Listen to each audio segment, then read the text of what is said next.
Apocalipse capítulo 21, versículo 4, nos traz uma promessa extraordinária.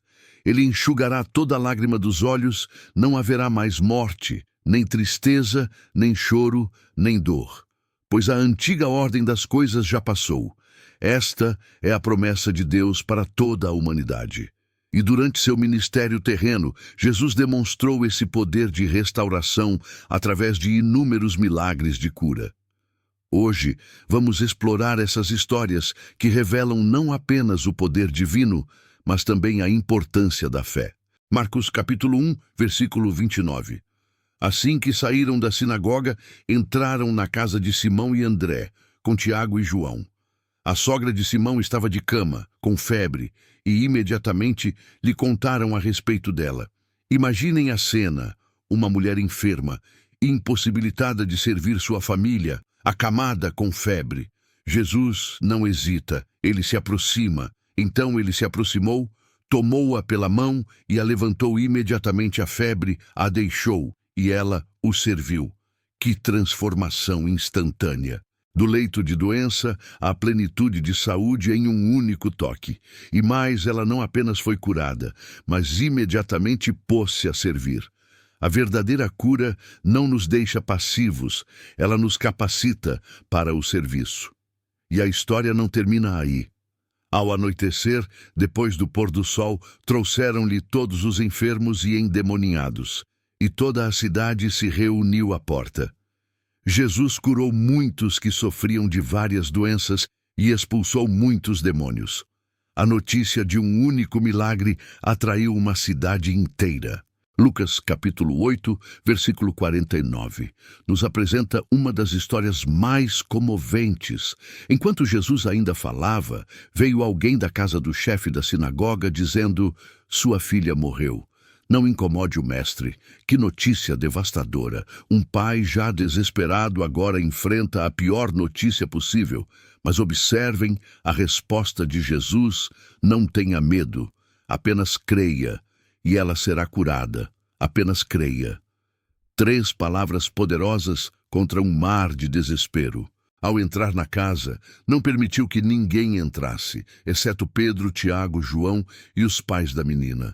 Todos choravam e lamentavam, mas Jesus disse algo que pareceu absurdo: "Não chorem, ela não está morta, mas dormindo." Eles zombaram dele. É natural diante da morte, a esperança parece loucura. Mas Jesus pegou a menina pela mão e chamou: "Menina, levanta-te." E o impossível aconteceu, seu espírito voltou, e ela se levantou imediatamente. Jesus então demonstra seu cuidado prático, ordenando que lhe dessem algo para comer. Mateus, capítulo 4, versículo 23, resume o ministério de Jesus. Jesus percorria toda a Galileia, ensinando nas sinagogas, pregando o evangelho do reino e curando todo tipo de enfermidades e doenças entre o povo. Ensinar, pregar e curar, 3 pilares inseparáveis do ministério de Cristo. A sua fama se espalhou por toda a Síria. Trouxeram-lhe todos os enfermos que sofriam de várias doenças e tormentos, os endemoninhados, os epiléticos, os paralíticos, e ele os curou. E Jesus não guardou esse poder para si mesmo.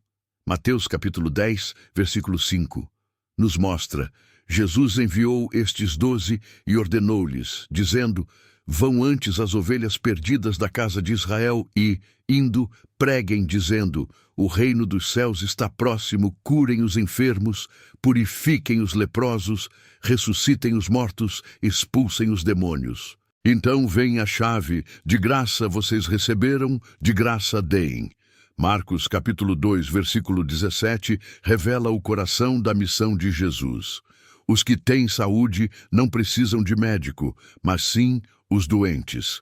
Eu não vim chamar os justos, mas os pecadores ao arrependimento. Lucas capítulo 5, versículo 17, nos apresenta uma história extraordinária de fé e perseverança. Enquanto Jesus ensinava, estavam sentados fariseus e mestres da lei, vindos de todas as cidades da Galileia, Judeia e Jerusalém, e o poder do Senhor estava presente para curar. Trouxeram um homem paralítico numa maca. Mas havia um problema: a multidão bloqueava o acesso. A maioria teria desistido, mas não esses homens. Que fé determinada! Como não conseguiam por causa da multidão, subiram ao terraço e o baixaram com sua maca através da telha, bem no meio, diante de Jesus. Imaginem a cena: um teto sendo aberto, uma maca descendo, todos olhando espantados. E então, algo surpreendente acontece. Vendo a fé deles, Jesus disse: Homem, os seus pecados estão perdoados. Os escribas e fariseus ficaram indignados. Quem é este que blasfema? Quem pode perdoar pecados, senão somente Deus? Jesus, percebendo seus pensamentos, respondeu com uma pergunta profunda: o que é mais fácil dizer? Seus pecados estão perdoados? Ou levante-se e ande? Mas para que vocês saibam que o Filho do Homem tem autoridade na terra para perdoar pecados. E então, voltando-se para o paralítico: eu te digo, levanta-te, toma a tua maca e vai para a tua casa. Esta história revela algo crucial. Jesus cura não apenas o corpo, mas também a alma. O perdão e a cura física andam juntos. João, capítulo 9, versículo 5, Jesus declara: enquanto eu estiver no mundo, sou a luz do mundo. E então fez algo inusitado: cuspiu no chão, fez lama com a saliva e ungiu os olhos do cego. Disse-lhe: vai lavar-te no tanque de Siloé. O homem poderia ter questionado: por que lama? Por que preciso ir até lá? Mas ele simplesmente obedeceu. Ele foi, lavou-se e voltou vendo. Que transformação! Um homem que nunca havia visto a luz do sol agora contempla o mundo pela primeira vez. Os vizinhos mal conseguiam acreditar. Não é este que se sentava e mendigava? E o testemunho do homem é simples e poderoso. Um homem chamado Jesus fez barro, ungiu meus olhos e me disse: vá ao tanque de Siloé e lave-se. Então fui, lavei-me e recuperei a vista. Obediência, fé, milagre. Jeremias, capítulo 17, versículo 14. Cura-me, Senhor, e serei curado; salva-me, e serei salvo, pois tu és aquele a quem louvo. Salmo 103, versículo 2. Bendize, ó minha alma, ao Senhor, e não te esqueças de nenhum dos seus benefícios. Ele perdoa todos os teus pecados e cura todas as tuas enfermidades. Ele resgata a tua vida da destruição e te coroa de amor e compaixão. E, finalmente, 13 João, capítulo 1, versículo 2. Querido amigo, oro para que tenhas boa saúde e que tudo te corra bem, assim como a tua alma prospera.